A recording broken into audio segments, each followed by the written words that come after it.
차가운 겨울바람이 묘역을 휩쓸고 지나갔습니다. 태준이의 세 번째 기일, 저는 홀로 아들을 그리워하고 있었어요. 그런데 묘비 앞에 처음 보는 젊은 여자가 아이와 함께 무릎 꿇고 울고 있었습니다.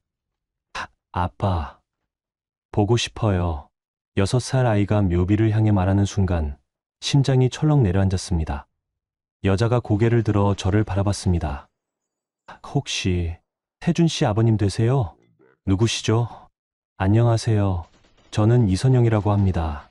그리고 이 아이는, 여자의 목소리가 떨렸어요. 태준 씨의 딸, 하늘이에요. 순간 세상이 정지한 것 같았습니다. 제가 모르는 손녀가 있다고요? 이게 무슨...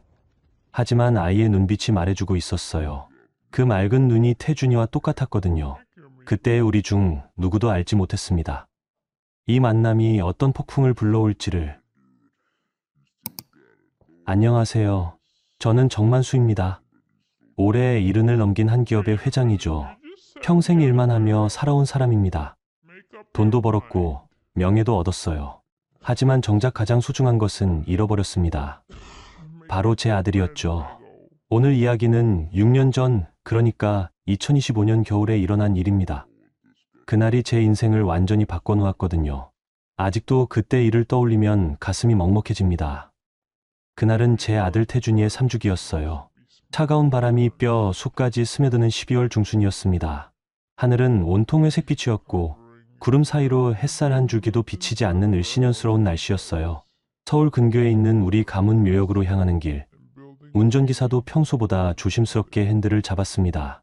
차창 밖으로는 앙상한 나뭇가지들이 스쳐 지나갔어요.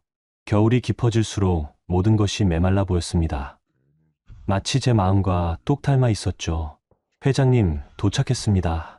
운전기사가 조심스럽게 말했어요. 차에서 내리니 잿빛 하늘이 무겁게 내려앉아 있었습니다.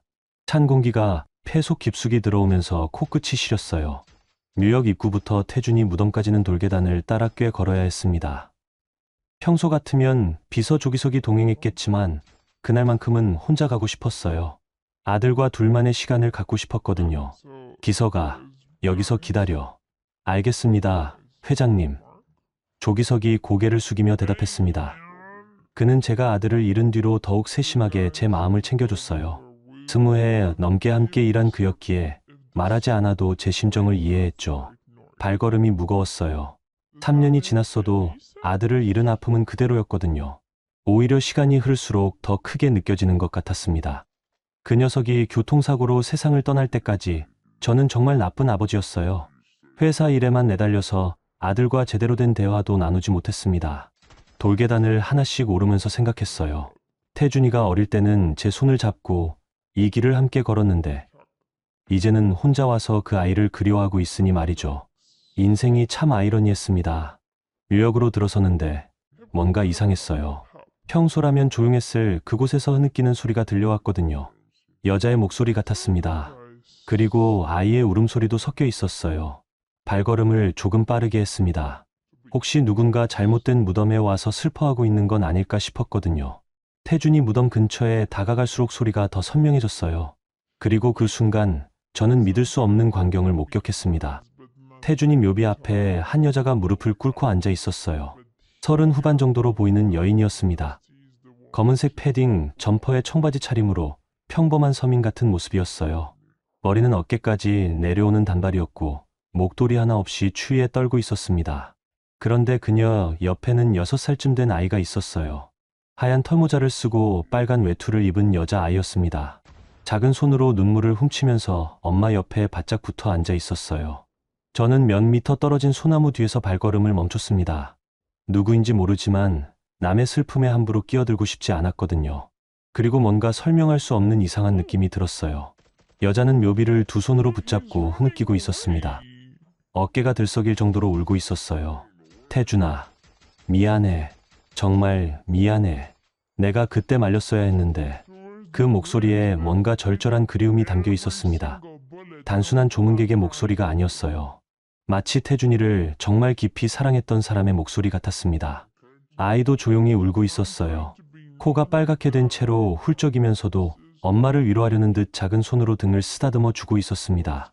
그런데 갑자기 그 아이가 묘비를 향해 작은 손을 뻗더니 이렇게 말하는 거예요.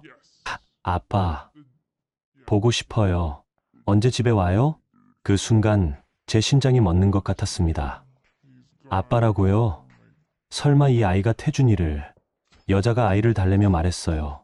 하늘아, 아빠는 하늘나라에 계셔서 집에 못 와. 대신 우리가 자주 와서 인사드리는 거야. 그럼 아빠는 언제까지 하늘나라에 있어요? 아빠는 항상 하늘이를 지켜보고 계실 거야. 그 대화를 듣는 순간 제 다리에 힘이 빠졌어요. 소나무에 기댄 채로 겨우 몸을 지탱할 수 있었습니다. 여자가 고개를 돌려 저를 바라봤어요. 눈물로 범벅이 된 얼굴이었지만 의외로 담담한 표정이었습니다. 마치 제가 올 줄 알고 있었다는 듯한 눈빛이었어요. 천천히 일어나면서 치맛자락에 먼지를 털어내더니 조심스럽게 물었습니다. 혹시 태준 씨의 아버님이세요? 저는 한참을 망설이다가 고개를 끄덕일 수밖에 없었습니다. 그러자 여자는 아이의 손을 잡고 제게 다가왔어요. 가까이서 보니 생각보다 젊어 보였습니다. 얼굴에는 화장기가 없었고 눈가에 피곤한 기색이 역력했어요. 처음 뵙겠습니다. 저는 이선영이라고 합니다. 선영이라는 이름 어디선가 들어본 것 같기도 하고 아닌 것 같기도 했어요. 태준이가 살아있을 때 한두 번 언급했던 것 같은데 확실하지 않았습니다. 그리고 이 아이는... 선영이 아이를 살짝 앞으로 밀며 떨리는 목소리로 말했습니다. 태준 씨의 딸 하늘이에요. 그 말을 들은 순간 세상이 완전히 정지한 것 같았어요. 귓가에서 윙윙거리는 소리가 났고 시야가 흐려졌습니다. 태준이의 딸이라고요? 제가 모르는 손녀가 있다는 말인가요? 하늘이라는 아이가 저를 올려다봤습니다.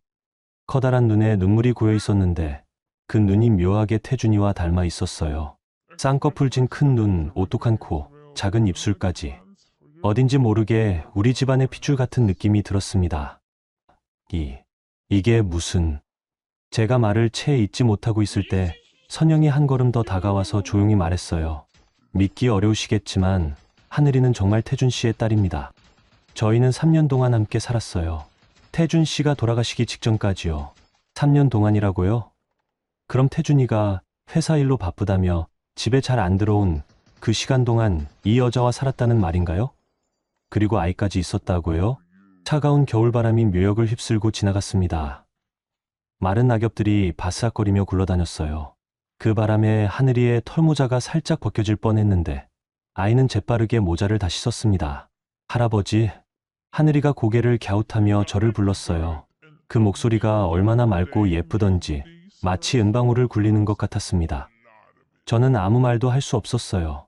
목구멍이 막힌 것처럼 숨도 제대로 쉬어지지 않았습니다. 하늘이가 다시 묘비 쪽으로 고개를 돌리더니 작은 목소리로 말했어요. 아빠, 할아버지가 오셨어요. 엄마가 맨날 얘기해주던 그 할아버지.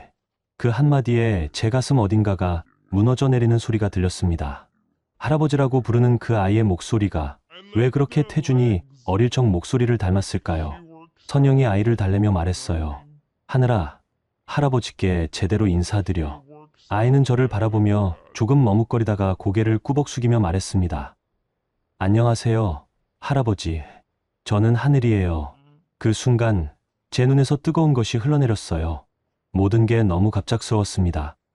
이 아이가 정말 제 손녀일까요? 아니면 이 여자가 뭔가를 노리고 꾸민 일일까요? 하지만 아이의 눈빛만큼은 거짓말을 하는 것 같지 않았어요. 맑고 순수한 그 눈빛이 태준이가 어릴 때 저를 바라보던 것과 너무도 똑같았거든요. 회장님, 괜찮으세요? 멀리서 조기석의 목소리가 들렸어요. 아무래도 제가 너무 오래 있었나 봅니다. 선영이 그 소리를 듣고 조심스럽게 말했습니다. 오늘은 이만 가보겠습니다. 너무 놀라게 해드린 것 같아서 죄송해요. 하지만 언젠가 다시 찾아뵐게요.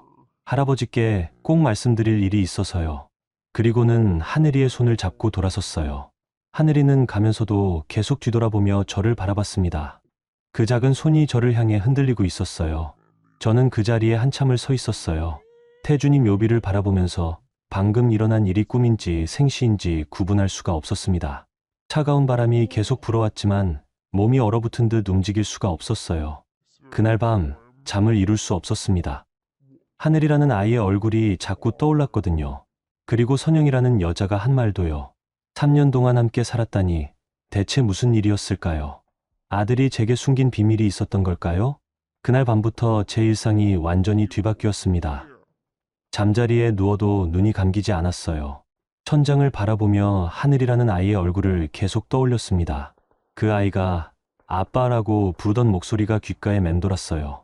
새벽 5시가 넘어서야 겨우 잠이 들었는데 꿈속에서도 묘지가 나왔습니다. 태준이가 저를 바라보며 뭔가 말하려고 하는데 목소리가 들리지 않는 꿈이었어요. 그 옆에는 하늘이가 서서 저를 향해 손을 흔들고 있었습니다. 아침 8시에 눈을 떴을 때 베개가 축축하게 젖어 있었어요. 잠결에 울었나 봅니다. 이런 일은 태준이가 돌아간 직후 이후로는 처음이었어요. 세수를 하고 거울을 보니 눈이 퉁퉁 부어 있었습니다. 평생 감정을 드러내지 않고 살아온 제가 이런 모습이라니 스스로도 놀라웠어요. 회사에 도착한 건 9시가 조금 넘어서였습니다. 평소보다 1시간 늦은 시간이었어요. 운전기사도 뭔가 이상하다는 듯 눈미러로 저를 몇 번 훔쳐봤습니다. 회장실에 들어서자마자 조기석을 불렀어요. 기석아, 잠깐 들어와. 네, 회장님. 조기석이 서류 뭉치를 들고 들어왔습니다. 20해 넘게 제 곁에서 일한 그는 제 표정만 봐도 무슨 일인지 감을 잡는 사람이었어요. 그런데 그날 아침 제 얼굴을 보더니 미간을 살짝 찌푸렸습니다. 회장님, 괜찮으세요? 안색이 좀. 앉아. 저는 그를 소파에 앉히고 정수기에서 물을 떠왔어요. 제가 직접 물을 가져다주는 일은 거의 없었거든요. 조기석도 그걸 알기에 더욱 당황스러운 표정을 지었습니다. 기석아, 너한테 부탁할 일이 있다. 말씀하세요. 어제 묘지에서 만난 그 여자, 이선영이라고 했나? 그 사람 좀 알아봐 줄 수 있겠나? 조기석이 눈을 깜빡였어요. 어제 무슨 일이 있었는지 궁금했겠지만 그는 묻지 않고 고개를 끄덕였습니다. 어떤 걸 알아보면 될까요? 신상 정보, 직업, 거주지, 그리고 태준이와의 관계도. 잠깐 멈췄다가 더 중요한 말을 이었습니다. 그리고 그 아이, 하늘이라고 했는데 그 아이에 대해서도 자세히 알아봐. 병원 기록이 있는지, 출생신고는 언제 했는지, 아버지란에 뭐라고 적혀 있는지. 혹시 태준 도련님과 관련이 있는 건가요? 조기석의 목소리에 조심스러움이 묻어 있었어요. 그도 뭔가 심상치 않다는 걸 눈치챈 모양이었습니다.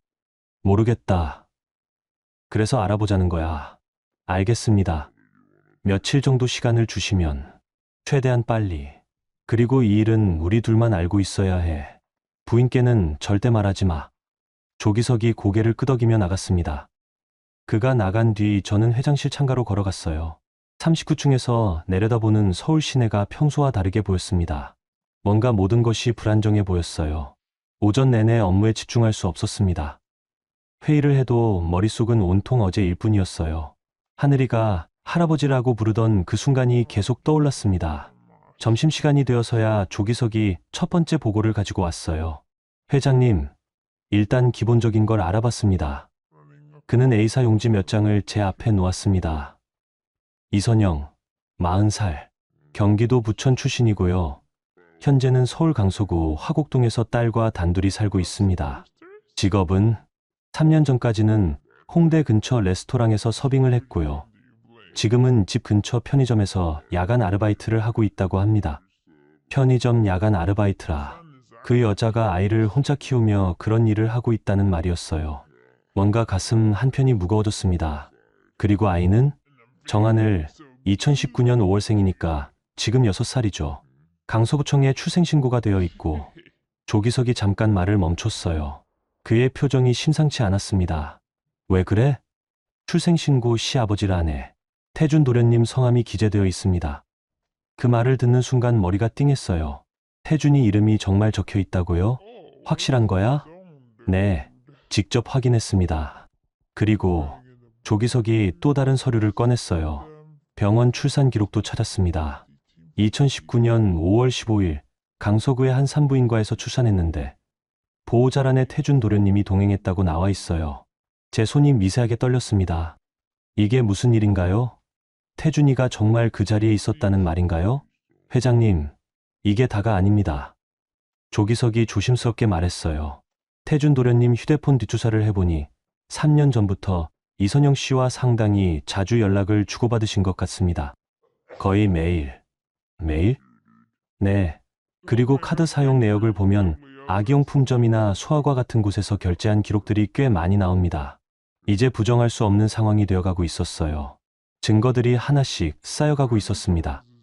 더 조사해봐. 사진이나 편지, 뭐든 더 확실한 증거가 있는지. 알겠습니다. 조기석이 나간 뒤 저는 의자에 푹 주저앉았어요. 머리가 복잡했습니다.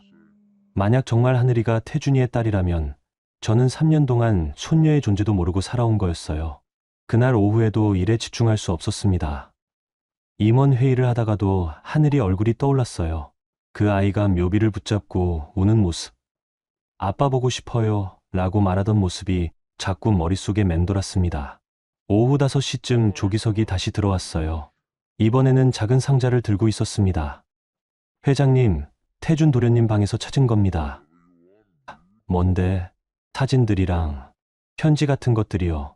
제 심장이 빠르게 뛰기 시작했어요. 조기석이 상자를 열자 사진 몇 장이 보였습니다. 맨 위에 있던 사진을 들어보니 태준이가 환하게 웃고 있었어요. 그 옆에는 임신한 선영이 있었습니다. 사진 속 태준이의 표정은 제가 본 적 없는 행복한 모습이었어요. 정말 사랑에 빠진 남자의 얼굴이었습니다. 다음 사진에는 갓난아기를 안고 있는 태준이가 나왔어요. 아기는 분명 하늘이었습니다. 태준이는 조심스럽게 아기를 안고 있었고 그 표정이 말할 수 없이 부드러웠어요. 이 편지도 보세요. 조기석이 편지 한 장을 건네줬습니다. 태준이의 필체로 쓰여진 글이었어요. 선영아, 미안해. 아버지께 우리 일을 말씀드리지 못해서 조금만 더 기다려줘. 때가 되면 하늘이랑 함께 집에 데려갈게. 편지를 읽는 동안 제 손이 계속 떨렸어요. 태준이가 정말 그들과 가족을 이루고 살았구나. 그런데 저는 그 사실을 전혀 몰랐던 거예요. 회장님, 조기석이 조심스럽게 불렀습니다. 어떻게 하시겠습니까? 저는 한참 동안 대답할 수 없었어요. 머릿속이 하얗게 비어 있었거든요. 그 순간 인터폰이 울렸습니다. 여보, 집에 언제 와요? 아내 은주의 목소리였어요. 평소와 다름없는 일상적인 목소리였습니다. 그런데 그 목소리를 들으니 더욱 혼란스러워졌어요. 조금 늦을 것 같아. 왜요? 무슨 일 있어요? 아니야, 업무 때문에. 전화를 끊고 나서 조기석을 바라봤어요. 이 일은 아직 아무에게도 말하지 마. 좀 더 확실하게 알아봐야겠어. 네, 알겠습니다. 그날 밤 집에 돌아가서도 아내에게 아무 말 하지 못했어요. 저녁을 먹으면서도 은주는 평소와 다름없이 사소한 이야기를 했습니다. 오늘 백화점에서 손자 옷 하나 샀어요. 태준이가 살아있었다면 손자 하나쯤은 있었을 텐데.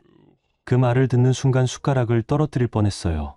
은주는 손자가 이미 있다는 걸 꿈에도 모르고 있었습니다. 여보, 왜 그래요? 안색이 안 좋아 보이는데. 피곤해서 그래. 먼저 올라갈게. 침실로 올라가서 침대에 누웠지만 잠이 오지 않았어요. 태준이와 선영, 그리고 하늘이의 사진이 계속 떠올랐습니다. 만약 정말 하늘이가 제 손녀라면 저는 어떻게 해야 할까요? 은주는 어떤 반응을 보일까요? 그리고 그 아이는 지금 어떤 삶을 살고 있을까요? 새벽까지 뒤척이다가 결심했습니다. 더 확실한 증거를 찾아야겠다고 말이에요. 그리고 만약 모든 게 사실이라면 그때는 정말로 큰 결정을 내려야 할 것 같았습니다. 그로부터 사흘이 지났습니다. 조기석이 더 많은 자료를 가져왔어요.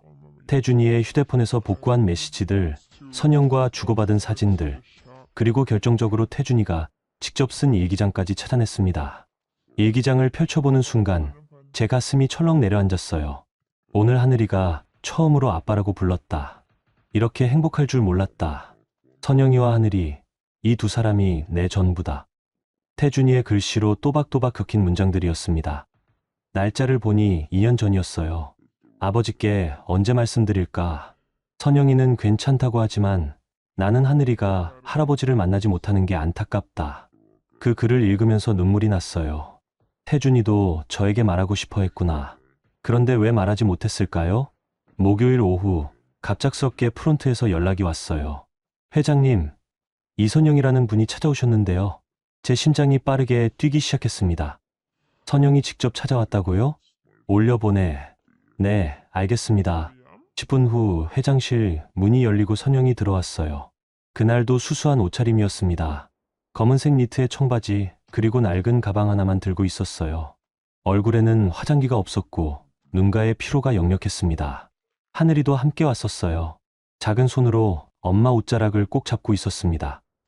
아이는 넓은 회장실을 신기한 듯 둘러보고 있었어요. 앉으세요.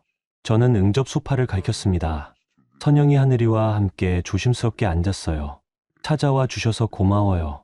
사실 저도 할 말이 있었거든요. 죄송합니다. 갑자기 찾아와서. 하지만 더 이상 미룰 수 없을 것 같아서요. 선영의 목소리는 떨리고 있었지만 눈빛은 단단했습니다. 하늘이가 자꾸 물어봐요. 할아버지는 언제 만날 수 있냐고. 그래서 용기를 내서 왔습니다. 저는 하늘이를 바라봤어요. 아이는 제 눈을 마주치며 수줍게 웃었습니다. 그 미소가 얼마나 태준이를 닮았는지 가슴이 뭉클했어요. 할아버지, 저 기억하세요? 하늘이가 작은 목소리로 물었습니다. 물론이지. 하늘이. 제가 대답하자 아이의 얼굴이 환해졌어요. 선영이 가방에서 두꺼운 앨범을 꺼냈습니다. 이걸 보여드리고 싶었어요. 앨범을 펼치니 태준이와 선영, 그리고 하늘이의 사진들이 가득했습니다. 일상적인 모습들이었어요. 함께 밥을 먹는 모습, 공원에서 노는 모습, 하늘이 첫 호를 맞았을 때 모습까지. 태준 씨는 정말 좋은 아버지였어요. 하늘이를 무척 사랑했거든요. 선영의 목소리에 그리움이 묻어 있었습니다. 매일 밤 동화책을 읽어줬고 주말이면 놀이공원에도 데려갔어요. 회사 일이 바빠도 하늘이 시간은 꼭 만들었죠. 그 말을 들으면서 가슴이 아팠어요. 태준이가 아버지 노릇을 그렇게 열심히 했다니. 저는 그런 태준이의 모습을 한 번도 본 적이 없었거든요. 왜 말하지 않았을까요? 저에게 무서웠대요. 회장님이 반대하실까봐. 선영이 솔직하게 대답했습니다. 신분 차이도 컸고 저는 그냥 평범한 식당 직원이었잖아요. 태준 씨는 항상 말했어요. 때가 되면 꼭 말씀드리겠다고. 그런데 그 때가 오기 전에 네, 사고가 났어요. 침묵이 흘렸습니다. 하늘이가 앨범을 넘기며 말했어요. 이거 아빠랑 저 놀이공원 간 거예요. 아빠가 솜사탕 사주셨어요. 사진 속 태준이는 정말 행복해 보였어요. 하늘이를 업고 환하게 웃고 있었습니다. 그때 갑자기 회장실 문이 벌컥 열렸습니다. 아내 은주가 들어왔어요. 얼굴이 상기되어 있었고 눈빛이 매섭게 번뜩이고 있었습니다. 이게 무슨 일이에요? 은주의 목소리가 차갑게 울렸습니다. 선영이 깜짝 놀라서 일어났어요. 당신이 그 여자군요. 우리 아들을 꼬드긴. 여보, 진정해. 제가 말렸지만 은주는 들은 척도 하지 않았어요. 아니에요, 부인. 저는 단지. 입 닥쳐요. 뻔뻔하게 여기까지 찾아와서 뭘 얻어내려는 거예요? 은주의 목소리가 점점 높아졌습니다. 하늘이가 무서워하며 엄마 뒤로 숨었어요. 돈이 목적이죠. 재벌가 며느리 행세하고 싶어서 그런 거 아니에요? 그런 게 아닙니다. 선영이 떨리는 목소리로 대답했어요. 저는 그냥 하늘이가 할아버지를 만나길 원해서. 할아버지라고요? 감히 우리한테 할아버지라고? 은주가 하늘이를 향해 손가락질했습니다. 아이가 울음을 터뜨렸어요. 여보, 그만해. 제가 큰 소리를 냈습니다. 은주가 깜짝 놀라며 저를 바라봤어요. 당신은 뭘 하는 거예요? 이런 사기꾼들한테 속아서. 사기꾼이 아니야. 뭐라고요? 은주의 눈이 휘둥그레졌습니다. 이 아이는 정말 태준이의 딸이야. 그 말을 하는 순간 회장실의 공기가 얼어붙었어요. 은주의 얼굴이 창백해졌습니다. 무슨 말도 안 되는 소리를. 증거가 있어. 출생신고, 병원 기록, 태준이가 쓴 일기까지. 제가 책상 위의 서류들을 가리켰어요. 은주가 비틀거리며 소파에 주저앉았습니다. 안 돼. 이럴 수 없어. 우리 태준이가 그런 여자와. 그런 여자라니요? 선영이 처음으로 목소리를 높였어요. 저는 태준 씨를 진심으로 사랑했어요. 그리고 하늘이는 그 사랑의 결실이고요. 사랑이라고요? 웃기지 마세요. 돈 때문이지, 돈. 은주가 히스테리를 부렸습니다. 우리 집안 재산을 노린 거 아니에요? 아들이 죽자 손녀라는 걸 내세워서? 어머니, 그런 말씀은 너무 하시는 것 같아요. 선영의 목소리는 차분했지만 단단했습니다. 저는 3년 동안 혼자 하늘이를 키웠어요. 태준 씨가 돌아가신 후에도 한 번도 도움을 요청하지 않았고요. 그 말이 은주를 더욱 자극했나 봅니다. 그럼 지금은 왜 와요? 왜 지금 와서 우리를 괴롭히는 거예요? 괴롭히려고 온 게 아니에요. 하늘이가 아버지를 그리워해서. 아버지라고 하지 마세요. 우리 태준이는 그런 아이의 아버지가 아니에요. 은주가 소리를 지르자 하늘이가 더욱 큰 소리로 울었어요. 선영이 아이를 달래며 말했습니다. 부인, 아이 앞에서는 제발. 아이? 그 아이가 우리와 무슨 상관이에요?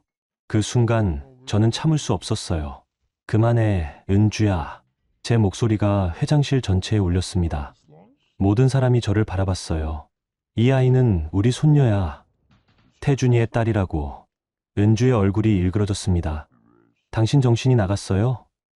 이런 여자의 말을 믿는다고요? 증거를 봤어. DNA 검사도 할 거야. DNA 검사라고요? 우리 집안의 명예를 그런 식으로 더럽히겠다는 거예요? 은주가 벌떡 일어나더니 선영을 향해 다가갔어요. 당장 나가세요. 다시는 우리 앞에 나타나지 마요.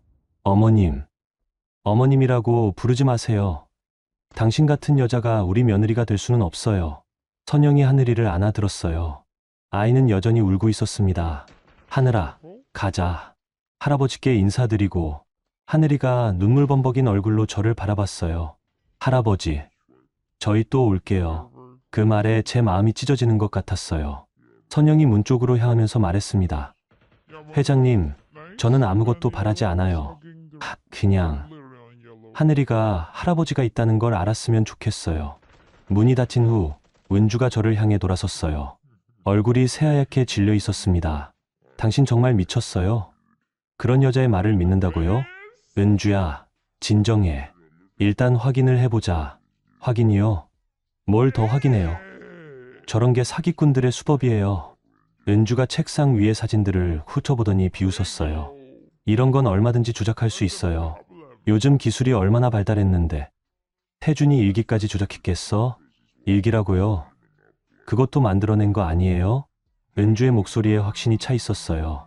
하지만 제가 보기에는 오히려 불안해하는 것 같았습니다. 그날 밤 집안 분위기는 최악이었어요. 은주는 저녁도 거르고 방에 틀어박혔습니다. 저는 서재에서 태준이의 일기를 다시 읽어봤어요. 하늘이가 첫 걸음을 뗐다. 선영이가 울면서 좋아했다. 나도 너무 기뻤다. 이런 순간들을 아버지와도 나누고 싶은데 태준이의 간절한 마음이 글자 하나하나에서 느껴졌어요. 아들도 저와 이 행복을 나누고 싶어 했구나. 다음 날 아침 은주가 식탁에서 차갑게 말했어요. 여보, 그 여자 일은 잊어요. 그냥 무시하면 돼요. 은주야. 아니에요. 절대 인정할 수 없어요. 우리 집안의 명예가 걸린 문제예요. 그 순간 저는 깨달았어요. 이 문제가 단순히 끝나지 않을 거라는 걸 말이죠. 은주는 끝까지 반대할 것이고 저는 진실을 밝혀야 했어요. 하늘이라는 아이가 정말 제 손녀인지 확실하게 알아야 했습니다. 그 일이 있고 나서 사흘째 되던 날 조기석이 급한 얼굴로 들어왔어요. 회장님, 큰일 났습니다. 무슨 일이야? 부인께서 기자들을 불러서 기자회견을 하셨습니다. 제 심장이 쿵 떨어졌어요. 은주가 기자회견을요? 무슨 말을 했을까요? 조기석이 태블릿을 제 앞에 놓았습니다. 화면에는 은주가 기자들 앞에서 말하고 있는 모습이 나왔어요. 제목은 충격적이었습니다. 재벌2세 손자 주장하는 모녀, 사기 의혹 제기. 이런. 영상을 재생했습니다. 은주가 단정한 정장을 입고 마이크 앞에 서 있었어요.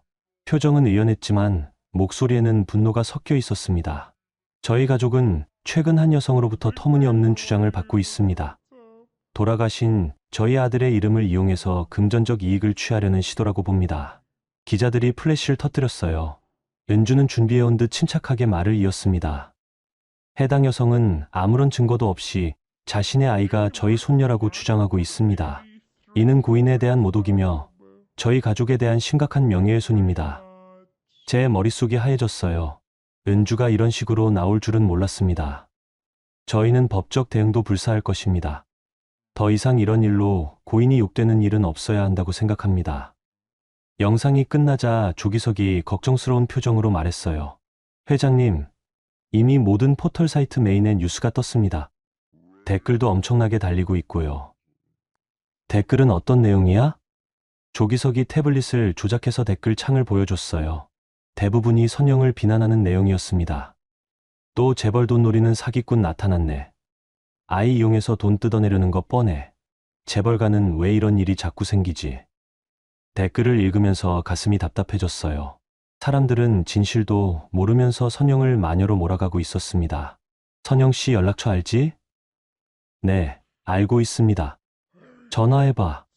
괜찮은지 확인하고. 조기석이 전화를 걸었지만 받지 않았어요. 몇 번 더 시도해봐도 마찬가지였습니다. 아무래도 전화를 꺼놓으신 것 같습니다. 집에 가봐야겠어. 회장님이 직접요? 아니야. 내가 가서 확인해봐. 혹시 모르니까. 조기석이 나간 뒤 저는 다시 뉴스를 봤어요. 벌써 여러 방송사에서 이 소식을 다루고 있었습니다. 선영과 하늘이의 사진까지 모자이크 처리되어 나오고 있었어요.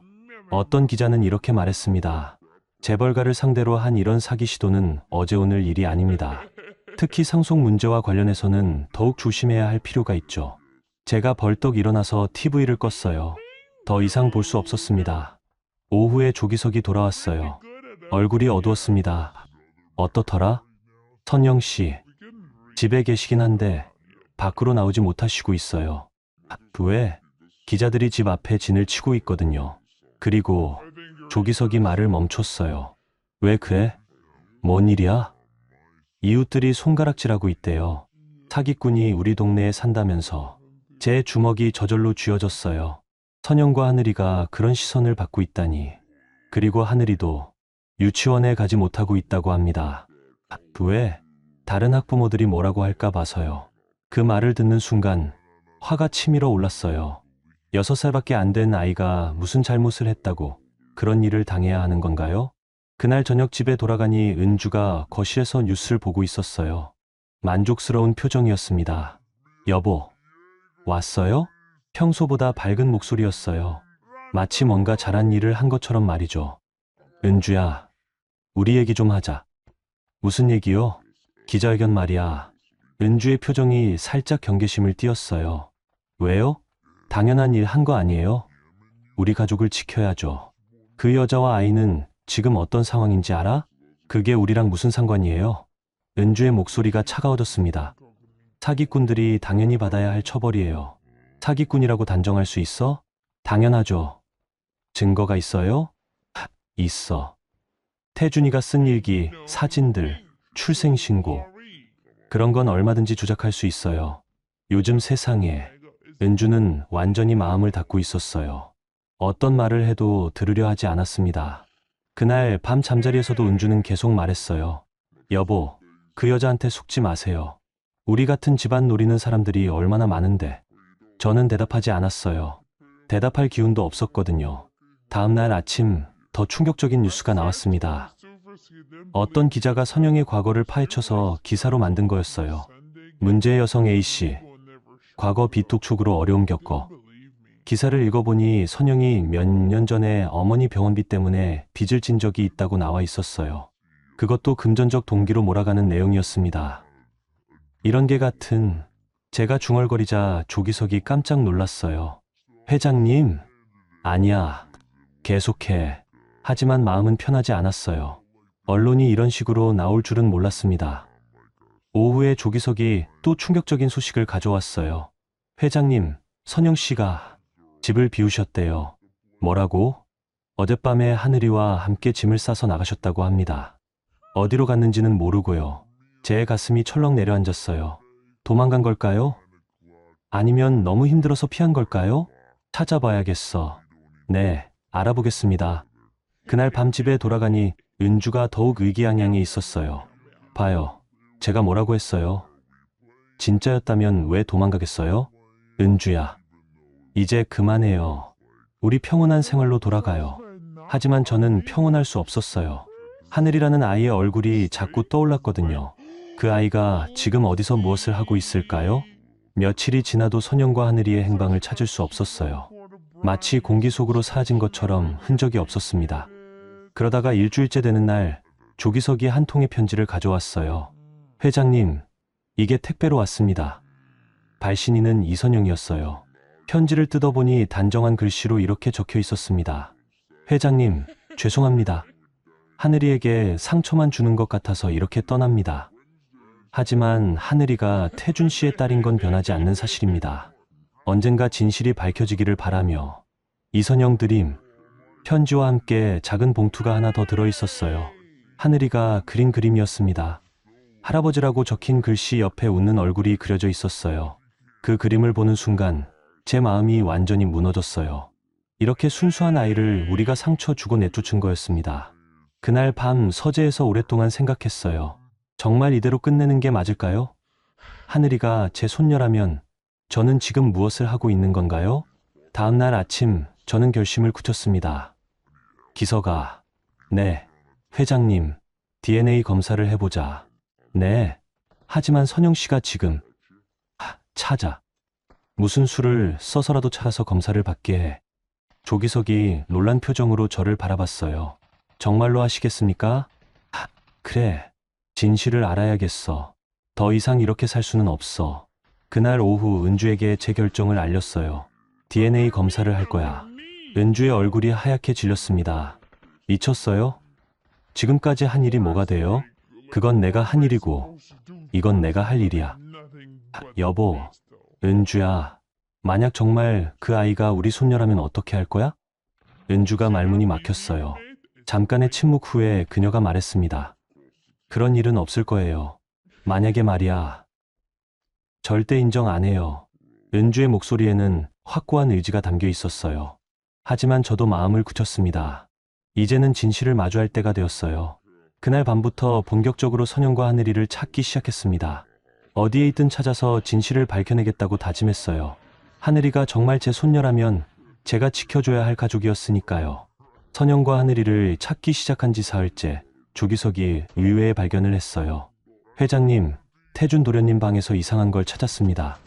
그는 작은 USB 하나를 제 앞에 놓았어요. 책상 서랍 깊숙한 곳에 숨겨져 있었는데 겉봉에 아버지께라고 적혀 있었거든요. 제 손이 떨렸어요. 태준이가 저에게 남긴 마지막 메시지일 수도 있겠다는 생각이 들었거든요. 컴퓨터에 연결해봐. 조기석이 노트북에 USB를 꽂았습니다. 파일이 하나 있었어요. 영상 파일이었습니다. 재생해볼까요? 저는 고개를 끄덕였어요. 화면이 켜지자 태준이의 얼굴이 나타났습니다. 그는 제가 본 적 없는 표정을 하고 있었어요. 진지하면서도 따뜻한 미소를 띠고 있었습니다. 뒤쪽으로는 아기 침대가 보였어요. 아버지, 이 영상을 보고 계신다면 아마 제가 이미 이 세상에 없을 겁니다. 태준이의 목소리가 회장실에 울려 퍼졌어요. 저는 숨을 멈추고 화면을 바라봤습니다. 오랫동안 말씀드리지 못해서 죄송합니다. 용기가 없었어요. 영상 속 태준이가 잠시 카메라에서 시선을 돌렸어요. 그리고 다시 돌아와서 말을 이었습니다. 저는 선영이라는 여자를 사랑합니다. 그리고 우리에게는 하늘이라는 딸이 있어요. 그 순간 태준이가 자리에서 일어나더니 카메라를 돌렸어요. 아기 침대에서 자고 있는 하늘이가 보였습니다. 그때는 갓난아기였어요. 이 아이가 바로 아버지의 손녀입니다. 카메라가 다시 태준이를 향했어요. 그의 눈에 눈물이 고여 있었습니다. 아버지께서 실망하실까 봐 무서웠어요. 신분이 다르다고, 집안에 어울리지 않는다고 말씀하실까 봐요. 제 가슴이 조여왔어요. 태준이가 저를 그렇게 무서워했다니. 하지만 선영이는 정말 좋은 사람이에요. 하늘이를 무척 사랑하고 저도 진심으로 아껴주거든요. 영상 속에서 선영의 목소리가 들렸어요. 태준아, 하늘이 깼어. 태준이가 뒤돌아보더니 다시 카메라를 향해 말했습니다. 아버지, 시간이 되면 꼭 말씀드리려고 했어요. 하늘이랑 선영이를 소개해드리고 싶었거든요. 그가 잠깐 말을 멈추고 깊이 숨을 쉬었어요. 만약 제게 무슨 일이 생긴다면 제발 이 아이들을 지켜주세요. 태준이의 목소리가 간절했어요. 선영이는 강한 사람이지만 혼자서는 힘들 거예요. 그리고 하늘이는 아버지의 사랑을 받고 자랐으면 좋겠어요. 영상에서 아기 울음소리가 더 크게 들렸어요. 태준이가 일어서려다가 다시 앉았습니다. 아버지, 평생 효도하지 못해서 죄송합니다. 하지만 제가 사랑한 사람들만큼은 제발 외면하지 말아주세요. 태준이가 카메라를 향해 깊게 고개를 숙였어요. 사랑합니다, 아버지. 영상이 끝났어요. 회장실에는 정적만이 흘렸습니다. 저는 한참 동안 아무 말 할 수 없었어요. 태준이의 마지막 부탁이 가슴에 와 닿았거든요. 그 순간 제 눈에서 뜨거운 것이 흘러내렸습니다. 평생 울음을 참고 살아왔는데 그날만큼은 어쩔 수 없었어요. 태준아, 미안하다. 제가 중얼거리자 조기석이 조용히 자리를 뜨려고 했어요. 기석아, 가지마. 네, 회장님. 저는 책상에 기댄 채로 계속 울었습니다. 태준이의 목소리가 귓가에 맴돌았어요. 제발 외면하지 말아주세요. 얼마나 간절했으면 이런 영상까지 만들어 놨을까요? 아들이 저에게 얼마나 많은 걸 말하고 싶어 했는지 이제야 알 것 같았어요. 회장님, 괜찮으세요? 조기석이 조심스럽게 물었어요. 선영이 찾았어? 아직은 더 열심히 찾아. 어떤 수를 써서라도. 네, 알겠습니다. 그리고 DNA 검사 준비도 해도 언제든지 할 수 있게. 조기석이 고개를 끄덕이며 나갔어요. 저는 다시 USB를 재생했습니다. 태준이의 얼굴을 다시 보고 싶었거든요.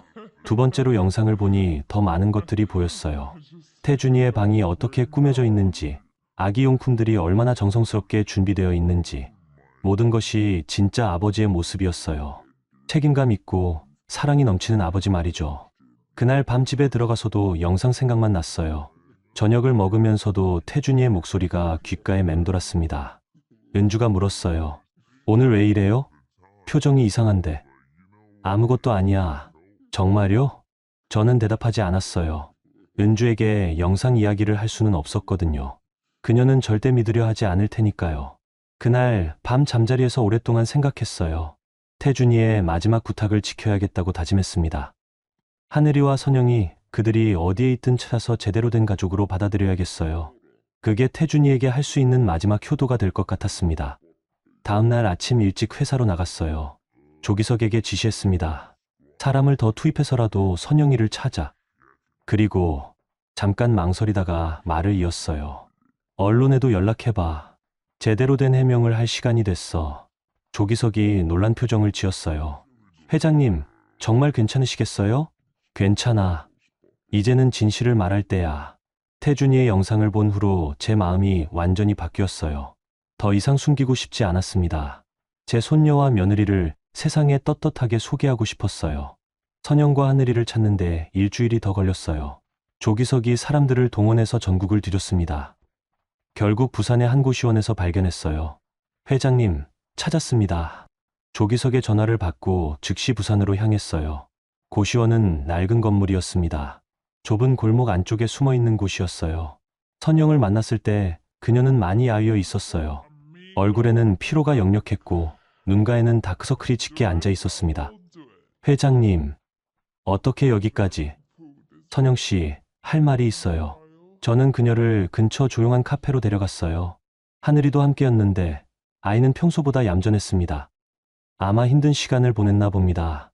DNA 검사를 하고 싶어요. 선영이 놀란 표정을 지었어요. 정말요? 네. 진실을 확실히 밝히고 싶습니다. 하지만 부인께서는 제가 할 일이에요. 부인은 신경 쓰지 마세요. 선영의 눈에 눈물이 고였어요. 한참 동안 말을 하지 못하더니 고개를 끄덕였습니다. 알겠습니다. 다음 날 서울로 돌아와서 국과수에 의뢰했어요. 가장 정확한 결과를 얻고 싶었거든요. 은주는 제 결정을 알고 크게 화를 냈습니다. 미쳤어요. 정말 미쳤다고요. 은주야, 진정해. 진정하라고요? 우리 집안 명예가 어떻게 되는지 생각해봤어요? 명예보다 진실이 중요해. 은주가 제 말을 끝까지 듣지 않고 방으로 들어가 버렸어요. 그날부터 며칠 동안 저희는 말도 하지 않았습니다. 일주일 후 검사 결과가 나왔어요. 조기석이 가져온 봉투를 떨리는 손으로 열었습니다. 친자 확률 99.9%. 그 문구를 보는 순간 모든 것이 확실해졌어요. 하늘이는 정말 제 손녀였습니다. 태준이의 딸이었어요. 저는 의자에 앉아서 한참 동안 그 종이를 바라봤어요. 기쁨과 안도감, 그리고 지난 시간에 대한 후회가 한꺼번에 밀려왔습니다. 회장님, 어떻게 하시겠습니까? 기자회견을 하자. 네, 정식으로 발표할 거야. 하늘이가 제 손녀라는 걸. 조기석이 걱정스러운 표정을 지었어요. 부인께서는 내가 설득할게. 하지만 은주는 끝까지 반대했어요. 그날 밤 큰 소리로 다퉜습니다. 절대 안 돼요. 우리 집안이 어떻게 되는지 알아요? 은주야, 이미 확인됐어. 하늘이는 우리 손녀야. DNA 검사도 조작될 수 있어요. 은주는 현실을 받아들이려 하지 않았어요. 하지만 저는 마음을 굳혔습니다. 기자회견 날짜를 잡았어요. 그 전에 선영과 하늘이를 다시 만났습니다. 이번에는 호텔 라운지에서 만났어요. 선영 씨, 제가 공식적으로 발표할 예정입니다. 정말 괜찮으신가요? 부인께서 반대하시는데. 괜찮아요. 이건 제가 해야 할 일이에요. 하늘이가 제 무릎 위에 앉았어요. 아이는 저를 완전히 할아버지로 받아들이고 있었습니다. 할아버지, 이제 집에 같이 살 수 있어요? 그 말에 가슴이 뭉클했어요. 그럴 수 있을 거야, 하늘아. 기자회견 당일 많은 기자들이 몰려들었어요. 플래시가 터지고 카메라가 돌아갔습니다. 저는 단상에 서서 준비한 발언문을 꺼냈어요. 안녕하십니까. 정만수입니다. 회장실에서 나온 확성기 소리가 울렸어요. 오늘 중요한 발표를 하기 위해 이 자리에 섰습니다. 기자들이 조용해졌어요. 모두들 제 말을 기다리고 있었습니다. 지난주에 실시한 DNA 검사 결과 이선영 씨의 딸 하늘이가 제 친손녀로 확인되었습니다.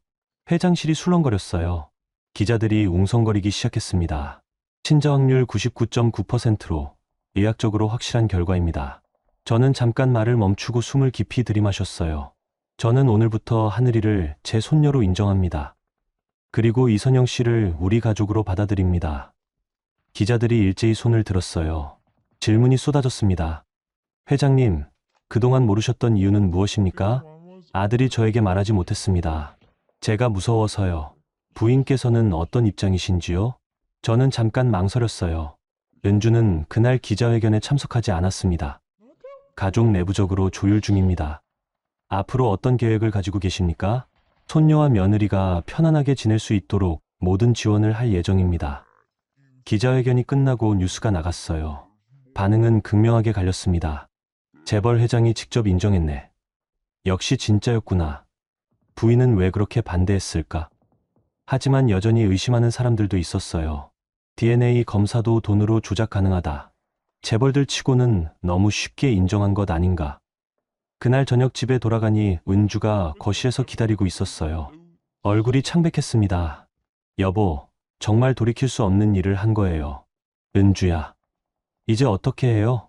우리 친구들, 사회적 지위. 모든 게 엉망이 됐어요. 시간이 지나면 괜찮아질 거야. 괜찮아질 거라고요? 절대 용서 못해요. 은주가 계단으로 올라가면서 던진 말이 무서웠어요. 그 여자와 아이, 절대 우리 집에 들어올 수 없어요. 다음 날부터 선영과 하늘이를 위한 집을 알아보기 시작했어요. 당분간은 따로 살아야 할 것 같았거든요. 은주의 반대가 너무 심했으니까요. 하지만 주말마다는 하늘이를 만나기로 했어요. 놀이공원도 가고 맛있는 것도 먹으러 다녔습니다. 할아버지, 이제 정말 할아버지 맞죠? 하늘이가 솜사탕을 먹으면서 물었어요. 물론이지. 할아버지가 하늘이를 가장 사랑한다. 아이의 웃음소리가 공원에 울려 퍼졌어요. 그 소리를 들으면서 제 마음도 한결 가벼워졌습니다. 하지만 은주의 분노는 가라앉지 않았어요. 오히려 시간이 지날수록 더 깊어지는 것 같았습니다. 그녀가 뭔가를 계획하고 있다는 느낌이 들었어요. 어느 날 조기석이 걱정스러운 표정으로 말했어요. 회장님, 부인께서 법무법인에 연락하신 것 같습니다. 법무법인에? 네, 상속 관련해서 뭔가 알아보시는 것 같아요. 그 말을 듣고 불안해졌어요. 은주가 법적 대응을 준비하고 있는 건 아닐까요? 하지만 저는 이미 선택을 했어요. 하늘이와 선영이를 지키기 위해서라면 어떤 어려움도 견딜 수 있었습니다. 태준이의 마지막 부탁을 지켜야 했으니까요. 제가 예상한 대로 은주는 법적 대응에 나섰어요. 한 달 후 법원에서 소장이 도착했습니다. 상속 무효 소송이었어요. 회장님, 부인께서 하늘이 양의 상속권을 부정하는 소송을 제기하셨습니다. 조기석이 서류를 들고 와서 설명해줬어요. 은주는 하늘이가 태준이의 친자가 아니라는 주장을 펼치고 있었어요. DNA 검사 결과도 조작되었을 가능성이 있다고 주장했습니다. 이런, 정말 끝까지 가는구나 싶었어요. 은주의 고집이 이렇게까지 심한 줄 몰랐습니다. 변호사는 어떻게 할까요? 최고의 변호사를 선임하자. 하늘이의 권리를 지켜야 해. 법정 공방이 시작됐어요. 첫 번째 재판날 서울지방법원은 기자들로 가득했습니다. 재벌가의 상속 분쟁이라는 점에서 사회적 관심이 컸거든요. 법정에 들어서니 은주가 원고석에 앉아 있었어요. 평소와 다른 날카로운 표정이었습니다. 그 옆에는 유명한 변호사가 앉아 있었어요. 피고석에는 선영과 하늘이가 앉아 있었어요. 하늘이는 법정 분위기가 무서운지 엄마 품에 꼭 안겨 있었습니다. 피고인의 변호인은 어떤 주장을 하십니까? 판사가 물었어요. 저희 변호사가 일어서서 답변했습니다. 하늘이 양은 분명히 고태준 씨의 친자입니다. DNA 검사 결과가 이를 명확히 증명합니다. 원고 측 변호사가 반박했어요. DNA 검사는 조작 가능합니다. 더욱이 해당 여성은 금전적 동기가 분명합니다. 선영이 그 말을 듣고 얼굴이 일그러졌어요. 하지만 참고 있었습니다. 재판은 2달 동안 계속됐어요. 여러 차례 증인 신문이 있었고 증거 자료들이 제출됐습니다. 가장 결정적인 순간은 3번째 재판이었어요. 저희 변호사가 태준이의 영상을 증거로 제출한 거였어요. 재판장님, 이 영상을 봐주시기 바랍니다. 법정에 큰 모니터가 설치됐어요. 태준이의 영상이 재생되기 시작했습니다. 아버지, 이 영상을 보고 계신다면. 태준이의 목소리가 법정에 울려 퍼졌어요. 방청객들이 숨을 죽이고 영상을 지켜봤습니다. 제발 이 아이들을 지켜주세요. 영상이 끝나자 법정이 조용해졌어요. 은주의 얼굴이 창백해졌습니다. 그녀도 태준이의 마지막 부탁을 들었거든요. 원고 측 변호사가 반박했어요. 영상 역시 조작 가능합니다. 기술적으로 얼마든지. 하지만 저희는 더 강력한 증거가 있었어요. 태준이의 휴대폰에서 복구한 메시지들, 병원 기록, 그리고 결정적으로 태준이가 직접 작성한 유언장이었습니다. 재판장님, 이는 고인이 직접 작성한 유언장입니다. 변호사가 서류를 제출했어요. 태준이의 필체로 쓰여진 유언장이었습니다. 만약 제게 무슨 일이 생긴다면 제 재산은 딸 하늘이에게 상속되기를 원합니다. 그리고 선영이가 하늘이를 잘 키워줄 것을 믿습니다. 유언장까지 나오자 상황이 완전히 뒤바뀌었어요. 은주 측 변호사도 할 말이 없어 보였습니다. 네 번째 재판에서 마지막 결론이 있었어요. 선영이 증언대에 섰습니다. 선영 씨, 마지막으로 하고 싶은 말이 있습니까? 판사가 물었어요. 선영이 떨리는 목소리로 답변했습니다. 저는 돈이 목적이 아니었어요. 그냥 하늘이가 아버지 기억을 잃지 않았으면 좋겠어요. 그 말에 방청객들 사이에서 훌쩍이는 소리가 들렸어요. 태준 씨는 정말 좋은 아버지였거든요. 하늘이를 무척 사랑했어요. 선영의 목소리가 갈라졌어요. 저는 그분을 사랑했고 하늘이도 그 사랑의 결실입니다. 이것만큼은 진실이에요. 마지막에 은주가 증언대에 섰어요. 평소 당당하던 그녀의 모습은 온데간데 없었습니다. 부인께서는 왜 반대하셨습니까? 판사가 물었어요. 은주가 한참 동안 대답하지 못했습니다. 우리 집안의 명예가 어떻습니까? 저는 은주가 말을 잇지 못했어요. 그 순간 하늘이가 방청석에서 일어나더니 은주를 향해 걸어갔습니다. 할머니, 아이의 작은 목소리가 법정에 울렸어요. 하늘이가 은주 앞에 서서 말했습니다. 저 나쁜 아이 아니에요. 그 순간 은주의 얼굴이 무너졌어요. 눈에서 눈물이 흘러내렸습니다. 아이야, 할머니, 저 할아버지 좋아해요. 할아버지도 저 좋아하세요. 하늘이가 천진난만하게 말했어요. 우리 같이 살면 안 돼요? 은주가 주저앉듯 의자에 앉았어요. 그리고 하늘이의 머리를 쓰다듬었습니다. 미안하구나. 할머니가 너무 나빴지? 그 광경을 본 방청객들이 모두 울었어요. 저도 눈물을 참을 수 없었습니다. 판결은 일주일 후에 나왔어요. 재판장은 선영과 하늘이의 손을 들어줬습니다. 피고인 정하늘은 고 정태준의 친자로 인정하며 상속권을 인정한다. 판결문이 읽히는 동안 법정은 조용했어요. 은주는 고개를 숙이고 있었고 선영은 눈물을 흘리고 있었습니다. 재판이 끝나고 복도에서 은주와 마주쳤어요. 은주야.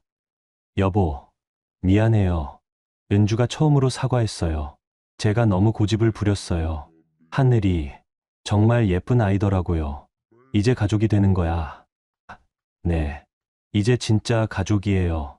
그날 저녁 온 가족이 함께 식사했어요. 선영과 하늘이, 그리고 은주와 저까지. 오랜만에 화목한 식사였습니다. 할머니, 이거 맛있어요. 하늘이가 은주가 해준 미역국을 먹으며 말했어요. 그래? 할머니가 더 맛있는 거 많이 해줄게. 은주의 얼굴에 미소가 번졌어요. 진심으로 하늘이를 좋아하는 표정이었습니다. 선영도 조금씩 마음을 열었어요. 처음에는 어색해했지만 은주가 진심으로 사과하자 받아들였습니다. 어머니, 그동안 힘드셨을 텐데. 아니야, 선영아. 내가 너무 못됐어. 두 사람이 서로를 이해하기 시작했어요. 법정에서의 판결 이후 언론의 반응도 바뀌었어요. 재벌가의 훈훈한 가족 화합. 진실은 결국 승리한다. 아이의 순수함이 가족을 하나로. 이제는 긍정적인 기사들이 더 많이 나왔습니다. 하지만 모든 것이 완전히 해결된 것은 아니었어요. 여전히 선영을 굽지 않게 보는 사람들이 있었고, 사회적 시선도 완전히 바뀌지는 않았습니다. 그래도 가장 중요한 것은 해결됐어요. 가족이 하나가 된 거였으니까요. 하늘이는 이제 진짜 할아버지, 할머니가 생겼고, 선영도 든든한 가족의 품에서 아이를 키울 수 있게 됐습니다. 태준이의 마지막 부탁을 지킬 수 있어서 마음이 한결 가벼워졌어요. 하지만 진짜 시작은 이제부터였습니다. 그로부터 6년이 흘렀습니다. 2031년 봄이었어요. 오늘은 제 인생에서 가장 의미 있는 날 중 하나였습니다. 태준이의 이름을 걸고 설립한 정태준 복지재단의 개관식이 있는 날이었거든요. 아침 일찍 집에서 나올 때 거울을 봤어요. 머리는 더 휘어졌지만 표정은 예전보다 훨씬 밝아져 있었습니다. 6년 전 그 묘지에서 선영과 하늘이를 만났을 때와는 완전히 다른 사람이 된 것 같았어요. 재단 건물은 서울 강남에 있었습니다. 층짜리 깔끔한 건물이었어요. 1층에는 정태준 복지재단이라는 현판이 걸려 있었습니다. 개관식장에 도착하니 많은 사람들이 와 있었어요. 임직원들, 기자들, 그리고 복지 관계자들까지. 하지만 제 눈에는 한 사람만 보였습니다. 하늘이었어요. 이제 12살이 된 하늘이는 하얀 원피스를 입고 무대 옆에 서 있었어요. 예전보다 훨씬 키가 컸고 얼굴도 더욱 태준이를 닮아 있었습니다. 할아버지. 하늘이가 저를 보고 뛰어왔어요. 저를 꼭 안으며 말했습니다. 오늘 정말 떨려요. 아빠 이름으로 만든 재단이니까. 하늘이도 연설하게 되어 있지? 네. 아빠께 편지 읽어드릴 거예요. 선영도 다가왔어요. 6년 전보다 훨씬 당당해 보였습니다. 정장을 말끔하게 차려입고 자신감이 넘쳤어요. 이제는 재단의 사무국장을 맡고 있었거든요. 아버님, 준비 다 됐습니다. 고마워, 선영아. 은주도 함께 왔어요. 이제는 정말 할머니다운 모습이었습니다. 하늘이를 무척 아끼고 선영과도 진짜 모녀처럼 지내고 있었어요. 여보, 시작해야죠. 그래, 시작하자. 개관식이 시작됐어요. 먼저 제가 인사말을 했습니다. 안녕하십니까. 정만수입니다. 박수 소리가 울렸어요. 오늘 이 자리는 제게 매우 특별한 의미입니다. 6년 전 잃어버린 가족을 다시 찾았고, 오늘 그 가족과 함께 새로운 시작을 할 수 있게 됐거든요. 이 재단은 제 아들 태준이의 이름을 걸고 만들어졌습니다. 생전에 태준이가 가장 소중하게 여겼던 것들을 지켜나가고자 합니다. 저는 잠깐 말을 멈추고 하늘이를 바라봤어요. 가족, 사랑, 그리고 나눔. 이것이 태준이가 남긴 진정한 유산입니다. 다음은 하늘이 차례였어요. 아이가 떨리는 목소리로 마이크 앞에 섰습니다. 안녕하세요. 저는 정하늘입니다. 하늘이의 목소리가 홀을 가득 채웠어요. 오늘 아빠께 편지를 읽어드리려고 해요. 아이가 종이를 펼쳤어요. 아빠, 저는 이제 12살이 됐어요. 아빠를 직접 만나지는 못했지만 할아버지와 할머니, 엄마가 아빠 이야기를 많이 해주셨어요. 하늘이의 목소리가 조금씩 안정됐어요. 아빠가 저를 많이 사랑하셨다는 것도 알아요. 그리고 아빠처럼 다른 사람들도 도와주고 싶어요. 아빠, 저희 가족은 이제 정말 행복해요. 할아버지도, 할머니도, 엄마도 모두 웃고 있어요. 하늘이가 잠깐 눈물을 닦았어요. 아빠도 하늘에서 보고 계시죠? 저희가 아빠의 이름으로 좋은 일 많이 할게요. 사랑해요, 아빠. 편지를 다 읽고 나서 하늘이가 고개를 숙여 인사했어요. 홀 전체에서 박수가 터져 나왔습니다. 저는 눈물을 참을 수 없었어요. 하늘이가 이렇게 의젓하게 자란 게 너무 자랑스러웠거든요. 개관식이 끝나고 가족 사진을 찍었어요. 선영과 하늘이, 은주와 저, 그리고 태준이의 영정사진도 함께 놓고 찍었습니다. 자, 웃으세요. 사진기사가 말했어요. 모두들 환하게 웃었습니다. 진짜 가족의 미소였어요. 저녁에는 온 가족이 함께 식사를 했어요. 호텔 레스토랑에서 조촐하게 모였습니다. 할아버지, 오늘 정말 좋았어요. 하늘이가 말했어요. 나도 좋았어, 하늘아. 아빠도 기뻐하셨을 것 같아요. 물론이지. 태준이가 가장 기뻐했을 거야. 은주가 하늘이의 머리를 쓰다듬으며 말했어요. 우리 하늘이 오늘 연설 정말 잘했어. 고마워요, 할머니. 선영도 흐뭇한 표정으로 지켜보고 있었어요. 이제는 정말 당당한 며느리가 됐습니다. 아버님, 정말 고마워요. 이 모든 게 아버님 덕분이에요. 뭘 고마워해. 우리가 가족인데 그날 밤 집에 돌아와서 오랜만에 일기를 썼어요. 2031년 4월 15일. 오늘 태준이의 이름으로 복지재단을 열었다. 하늘이가 아빠에게 편지를 읽어주는 모습을 보며 눈물이 났다. 펜을 잠깐 멈추고 생각했어요. 6년 전 묘지에서 그 아이들을 만나지 않았다면 어떻게 됐을까? 나는 여전히 외로운 노인이었을 것이고 진정한 행복이 무엇인지 모르고 살았을 것이다. 다시 펜을 들어 마지막 문장을 썼어요. 진정한 유산은 돈이 아니라 사랑이었다. 태준아, 고맙다. 내가 남겨준 가장 소중한 선물을 이제야 제대로 받았다. 일기를 덮고 창밖을 바라봤어요.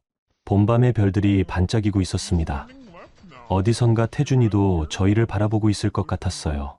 다음 주부터는 재단 일이 본격적으로 시작됩니다.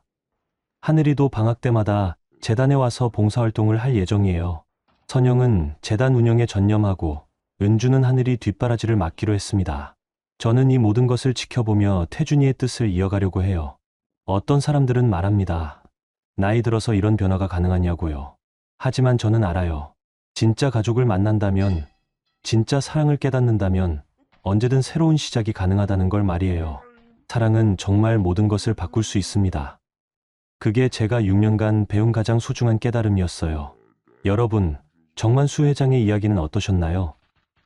때로는 우리가 가장 소중하게 여기는 것들이 눈앞에 있어도 보지 못할 때가 있어요. 선입견과 체면 때문에 진짜 행복을 놓치기도 하죠. 하지만 진실을 받아들이는 용기만 있다면 언제든 새로운 시작이 가능합니다. 사랑은 정말 모든 것을 바꿀 수 있거든요. 오늘 영상이 작은 위로가 되었다면 좋아요 눌러주세요. 댓글로 여러분의 이야기도 들려주세요. 그럼 다음에도 더 좋은 이야기로 찾아뵙겠습니다. 감사합니다.